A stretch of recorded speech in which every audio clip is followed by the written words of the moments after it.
Hello, my name is Gary Fine. I'm the Assistant Director of the Durland Alternatives Library on the Cornell campus. And today I'm going to tell you about a particular program the library sponsors called Prisoner Express. Prisoner Express is a 9-year-old program. It's evolved over the 9 years to become a program that provides information, education, and opportunities for creative self-expression to people incarcerated around the United States. The program began with a simple mailing of one package of books to a prisoner who wrote to the library requesting books.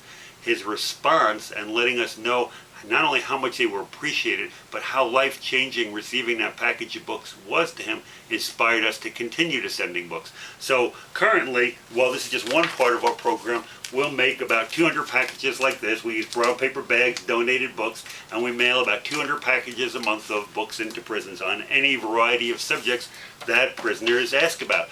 We also include a letter with the books that just updates them about the prison, programs we're doing and what's going on in my life, because the personal letters seem to mean a lot to people. As the numbers grew years back from 1 to 10 people getting books to now we have 2,000 people getting books, we had to evolve the program to keep it personal. One of the first things we did, we started a theme writing program. Every month I suggest a topic, and if you write on that topic, could be family, God, money, walking, deceiving, a topic. If you write an essay on that topic, you would get a copy of what everybody else writes. It might look something like this. We'll put out a Xerox copy of everybody's typed essays, and this one was on what makes a good prison guard. We had them write on this right after Abu Ghraib, and the writing was of a really high quality, at least a lot of it was, and it also was this chance in an environment where people feel it's not safe to show your feelings because they will be used against you by others. It became an opportunity for prisoners to share their feelings and their thoughts in a public forum that wasn't just prison. And they were so overjoyed to see their writings in print, and some of them was so good that I wanted to share with all the prisoners in the program. Like I say, we have close to more than 2,000 people receiving books, and over 6,000 people have signed up in the last 9 years to be part of one or more of our programs, though again 2,000 or so active. And we started a newsletter, and the newsletter would include some of the best writings from the themes, and we put it out every couple months, maybe twice a year. We'll put in about 5 different themes, and the prisoners were so, again, glad to see their writings, and they started sending us more writings than we'd even asked for. As a way of saying thank you, they started sending us poetry and artwork. Here I brought a few little pieces of artwork that prisoners have sent us recently, but it's a wide variety. These look like toilet paper, paper mache sculptures, and some of the artwork is, just simple black and white pictures. This one could be religious, but not really, just something spiritual about it, even though.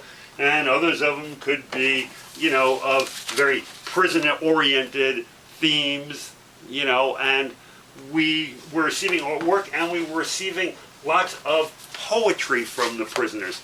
And just as a way of saying thank you and to show us the expressions they had for creativity. They were locked in their cell. They were allowed nothing but maybe a pencil and paper and books. And so a lot of people who never thought to be creative expressively, or who never thought reading and learning was their passion, are now in prison finding these things are really meaningful with very limited opportunity. And we would take this stuff and we keep creating new programs for prisoners based on kind of the things they're letting us know. Like, for example, every year now we'll put out, twice a year, we put out a prison poetry anthology. The price for this anthology from prisoners is to send us a poem. And you may not be selected for an anthology, but if you are, your poem is written with a little bit of description of you sometimes and your name. And these are on our website, prisonerexpress.org.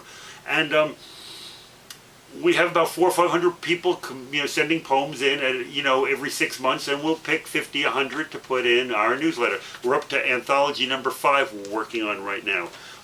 With the artwork that I showed you, we have an art show every year, and prisoners can submit work for the art show, and we'll give scholarships to buy art supplies in the prison commissaries for the winners. And again, it's something that gives people a chance to excel or be active in a way that's not just about prison culture. prisoners always are asking us for dictionaries and history books.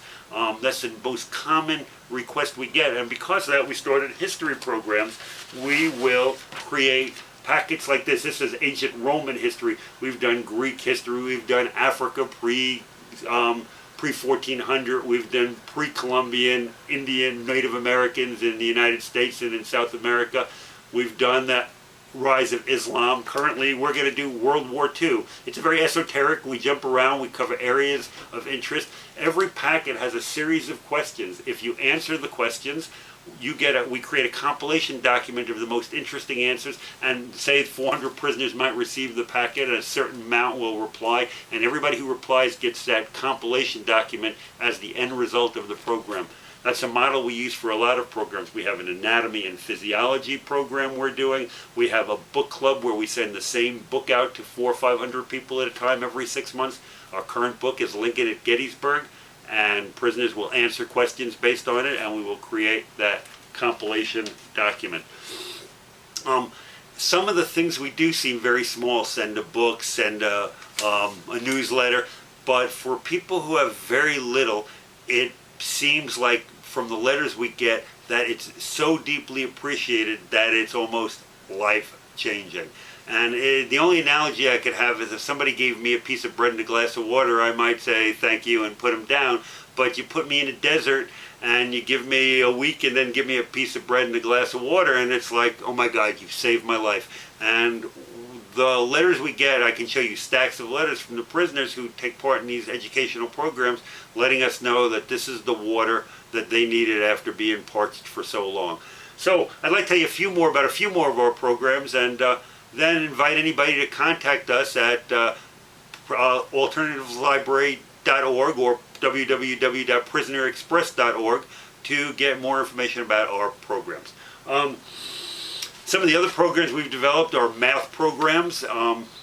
We try to make them fun as well as educational. This latest program we have is based on like a Sudoku model, only it's called Ken-Ken. It was originated in Japan, and it's a way of teaching math without words, and it's like puzzles. And if you figure out the puzzles, it teaches you factoring, multiplying, and logic. And so we'll send this out to 300 people, and we'll offer prizes to the people who can solve them, and prisoners just love doing that. We have packets like Drawing Basics. We get so much great artwork that we create these one-time packets on like how to be a better artist. It'll have things like on how to shade, how to do perspective. And again, what happens is prisoners get our newsletter that comes out semi-annually, and the newsletter not only will be a literary magazine of the prisoner stories and the prisoner artwork and poetry, but it will have a description of all of the programs I'm telling you about, as well as some that I haven't covered today. And the last sheet of the newspaper will be like a sign-up sheet, and it says, oh yes, sign me up for the history project, or yes, sign me up for the journal project. If you look at our website and click on journals, you can see we have over 50 prisoners keeping journals. In 2009, we started this program in about 2006, and we have volunteers type up their entries, and you can read what life is like for these different individuals. Some of the readings are incredibly compelling, others are fairly mundane. People in prison struggle with what to write about, and then other people tap deeply into their psychology and their unconscious and have so much to write about. And it's a worthwhile project. The family members also use this website to find out about the thoughts of people who are dear in their hearts but far from them. So I've tried to tell you a little bit about this program in a few minutes. We have many other programs as part of Prisoner Express that I think you might find interesting, but I want to just stop and remind anybody who's interested in getting involved that they can contact us at alt-lib@cornell.edu and say you'd like to know more about Prisoner Express program, or look at our website for more details. We're always in need of donations of books, of people to help package the books, and donations of money to help pay the postage and copying costs of our different programs.